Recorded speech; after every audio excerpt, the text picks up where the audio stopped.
मानव शहर का पढ़ा लिखा लड़का था जो पूरे 19 साल 6 महीने बाद अपने गांव आ रहा था। जब बस कंडक्टर ने टिकट के लिए बस स्टॉप का नाम पूछा तो मानव ने जो नाम लिया वो सुनकर बस कंडक्टर को जैसे सांप सूंघ गया हो वैसे ही आश्चर्य से मानव की तरफ देखता है। मानव पूछता है, क्यों, क्या हुआ? थोड़ी देर बस कंडक्टर खामोश रह के बोलता है, बेटा वहां मत उतरो, तुम पूरी रात बस में रहो, सुबह वापसी के समय उस बस स्टॉप पर उतर जाना। पर मानव नहीं माना। बस कंडक्टर टिकट काटकर दे देता है और मानव के कान में कुछ बोलता है। पर शहर का लड़का मानव हंसता है और बोलता है, क्या काका, आप भी ना? बस कंडक्टर कहता है, बेटा अगर लगे कि कुछ अजीब हो रहा है तो जैसा मैंने कहा है वहीं जाना। कुछ घंटे बाद करीब रात के 2:30 बजे बस मानव के बताए हुए स्थान पर रुकी। मानव जब बस से उतरा तो वहां का वातावरण बिल्कुल शांत लग रहा था। बस वहां से चली गई। मानव का गांव वहां से करीब 1 से 2 किलोमीटर दूर था। रात के घने अंधेरे के होने के बावजूद भी मानव को लग रहा था कि रास्ता एकदम साफ दिखाई दे रहा है।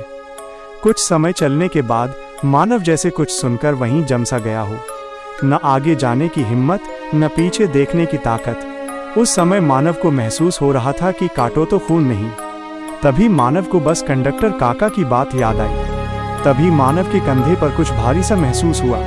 मानव तो जैसे अब रोने ही वाला था। तभी वो जो कुछ था मानव के कंधे पर वो एकदम से चीखते हुए पीछे की ओर फेंका गया। मानव अपनी पूरी जान झोंककर पागलों की तरह भागता है। पूरे वातावरण में एक दर्द भरी चीख गूंजती है, जैसे कोई दर्द में कराह रहा हो। मानव भागते भागते एक टूटे हुए 2 मुखी 2 दरवाजों वाली छोटी सी जगह के अंदर भागकर घुस जाता है। तब उसे एहसास होता है कि बस कंडक्टर काका ने जो कहा था वो सच था। बेटा वहाँ कुछ साल पहले एक औरत रात में उसी गांव में जा रही थी जिस गांव में तुम जा रहे हो, मगर वो पूरी रात घर नहीं पहुंची।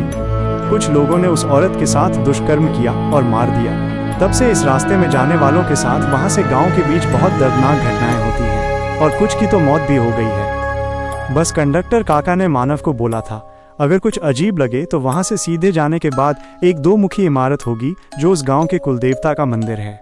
उसमें भागकर चले जाना और सुबह तक वहां से बाहर मत निकलना, चाहे जो हो जाए। पर मानव को ये समझ में नहीं आ रहा था कि वो था क्या जो मेरे कंधे पर महसूस हुआ था और एकदम से पीछे की ओर चीखते हुए फेंका कैसे गया।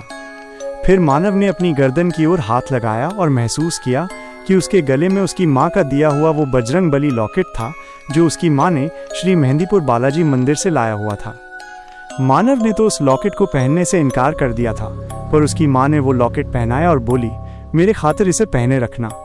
मानव तो उस समय ही मर जाता जिसमें उसके कंधे पर उस चुड़ैल ने हाथ रखा था।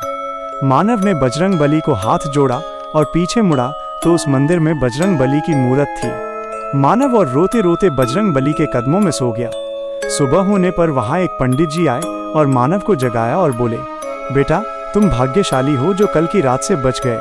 कल अमावस्या की रात थी। मानव कुछ बोलने वाला था, पर पंडित जी ने कहा, कुछ नहीं बोलो बेटा, हमें सब मालूम है। पंडित जी ने पूजा करके मानव को प्रसाद दिया और बोले, बेटा जो काम करने आए हो वो करो और आज ही इस जगह से चले जाओ। मानव जिस काम के लिए आया था वह काम किया और शाम होने से पहले उस गांव से चला गया। आज मानव बजरंग बली का एक सच्चा भक्त है। इसीलिए कहा जाता है कि विज्ञान अपनी जगह और आस्था अपनी जगह सही है।